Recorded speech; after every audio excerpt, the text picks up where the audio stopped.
who came here to China and talked to your scientists. Very natural. This is just natural for him to come and visit us and to talk with the Chinese scientists. Just as normal as some Chinese scientists who also travel abroad. Well, I am by no means trying to defend Wen-Ho Lee. He can defend himself. However, allow me to quote a Chinese proverb which says that if you are about to condemn someone, you can always trump up a charge. We don't know what political motives are behind it. I will tell you an example. A very, very famous scientist, Einstein.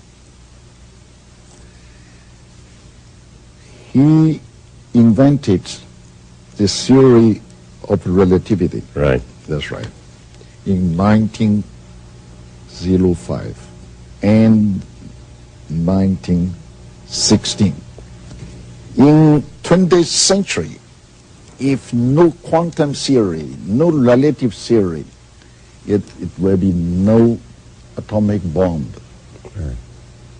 But Einstein, I'm convinced that Einstein, he didn't like to use his theory to make the bomb, you know. So I don't think it's appropriate for people to think that exchanges among scientists should have a problem unless some people were trying to achieve some political purpose. Up until today, the Chinese still see Wen-Ho Lee as a very well-renowned scientist. That's all. So, not a spy. of course, You seem almost defensive.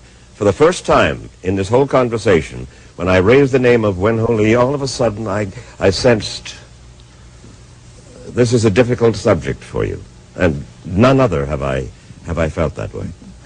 No, any difficulty to me. This is your feeling. Correct. Maybe under the lights. Conceivably, under the lights. The reason I ask about Wen-Ho Lee is because I met him and found him. But what do you think? I'm not The supposed to scientist, think. even who is a spy, Chinese spy or not? Do I think? That's right. You will consider carefully. I am considering very carefully, because I don't have all of the information, perhaps, that somebody else does. But you've asked, and I will answer. You have the information maybe much more than I. No.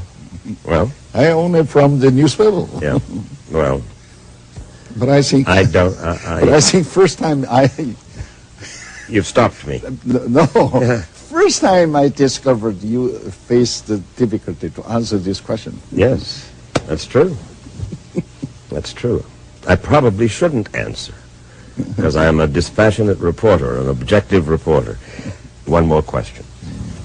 His attorney says that Dr. Wen-Ho Lee was singled out for prosecution simply because he was a Chinese American. Does that make any sense to you? I think I've already said everything I want to say about the Wen-Ho Lee case. I hope the United States will not have any racial discrimination in handling such cases, and that instead it will follow the principle that all men are created equal, as advocated by Abraham Lincoln. That makes you a Republican. I don't side with any individual political party in the United States because I have many friends in both parties. Anyway, I'm a member of the Communist Party of China. Is this the Chinese equivalent of Camp David, Bedaiha? It is our tradition to move our offices here every summer. But in fact, we're not having a vacation here because we conduct our normal business as we do in Beijing, except here we may go for a swim.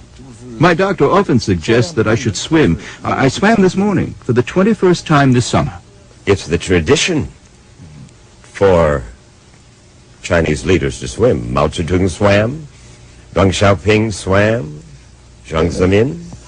Who's going to be your successor, and is he a swimmer?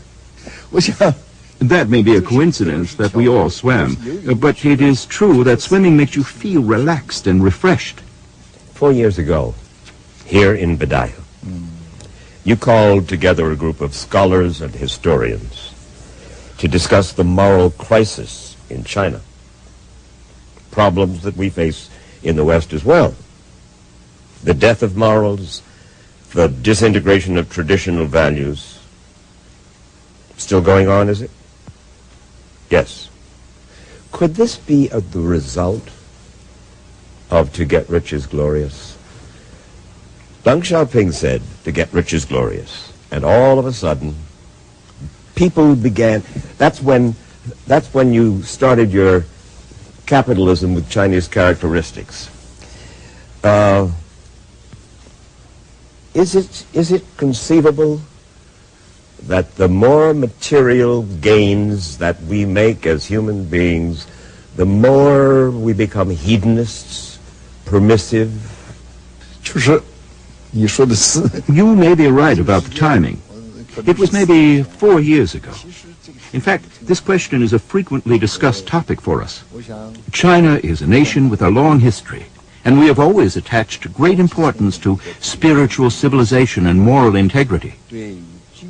And the theory of building socialism with Chinese characteristics, as advocated by Deng Xiaoping, does allow certain people in some areas to become rich first.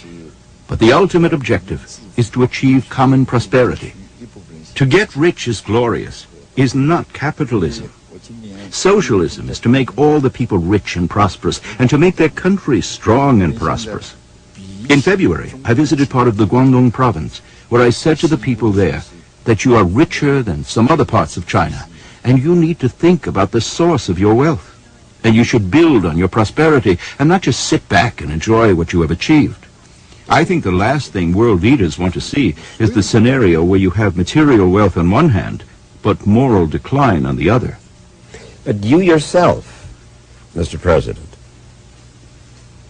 you yourself have urged people, I quote, to filter out decadent Western influences. Which decadent Western influences are you talking about, Mr. President? I'm afraid I can't give you a clearer answer about this decadence than you can, because I have not lived in the United States. For example, Las Vegas. I've never been there, but I've seen it on moving pictures. I and the American leaders, including former Presidents Bush and Carter and the current President Clinton, are all worried about the influence of decadence on the morals of young people. You know, I'm sure, Mr. President, that you know that virtually every good Hollywood film is passed around here in China. That's said to be one of the gaps between you and the party and the people of China. They welcome it. You want to keep them out. Is it because the Chinese people are decadent? We don't have any objections to Western films. In fact, I am also a viewer of the Western movies. When I was a college student, I loved A Song to Remember, Waterloo Bridge, Bathing Beauty, and How Green Was My Valley. I've seen many American and European films. But we're talking about decadence. We're talking, do you think that America is more decadent, for instance, than China, and that we are exporting our decadence to you? Well, about decadence. Our two countries may be different in terms of historical tradition, way of life, and the religious beliefs, etc. So maybe there are things that you don't regard as decadent in the United States that are regarded as decadent in